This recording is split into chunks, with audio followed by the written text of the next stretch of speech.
السلام علیکم ورحمت الله وبرکاته. سماک ټي وي چینل کې درته هر کله ویم. امید لرم چې تاسو به ټول روغ جوړ خوشاله به د ژوند په مزو کې به عزتمندو. نن یو افسوسناک او دردناک واقعیا په ثوابای کې را مخته شوې ده. په معمولی خبره باندې درې کسان قتل شول. اخر ولی او په څه وجه دومره غټ ظلم ولی وشو؟ راځي عزتمندو دا ټول معلومات موږ سره په دې ویډیو کې وګورئ چې پورا معلومات نه خبر شي. کو تاسو موږ سره په دې ویډیو کې نیو مهرباني وکړئ زموږ د چینل مدرسه سره سبسکرایب کړئ.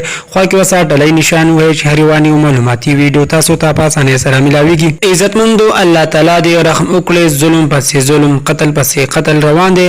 د پوسه هیڅوک نشته، د ارچا خپل خو د ارڅوک خپل بدمعشي کوي. عزتمندو په ثوابه کې داسې کار وشو چې یو دو چنچه والا یو بل سره معمولی شان دي وجنګیدل. په دې موقع باندې دوه چنچه والا راکوشول. یو ته ولستا غلطی ده او بل ته ولستا غلطی ده. په دې کې یو چنچه والا تمانچا وا سم د سه تمانچا رويستلا. کسانو په ډېرې کوشش وکړې هو تمانچې ته و نه غستا. ډایرکټ یې ډز وکړو یعنی پاینګ وکړو. چنچې والے ویشتو او دوه کسان ورسا نور په سورل دوه کسان ورسا نور سورلې والو. هغه هم څه لګي خبرې ورسا کړې. هغه دواړه هم ویشتل او چنچې والا لاړ او تختیدو. په تختیدو کې بریا شو. پولیس والا راغله دي تفتیش شروع کړل دي. خو قاتل گرفتار شوی تر اوسه پورې نه دی. عزتمندو مونږ ته پکار دی چې صبر او تحمل نه کار اخلو. لږ صبر کوو نو دونه غټه واقع به بیا مونږ ته مخې ته ناراضي. نن سبا د هر چا نه صبر اوته دی.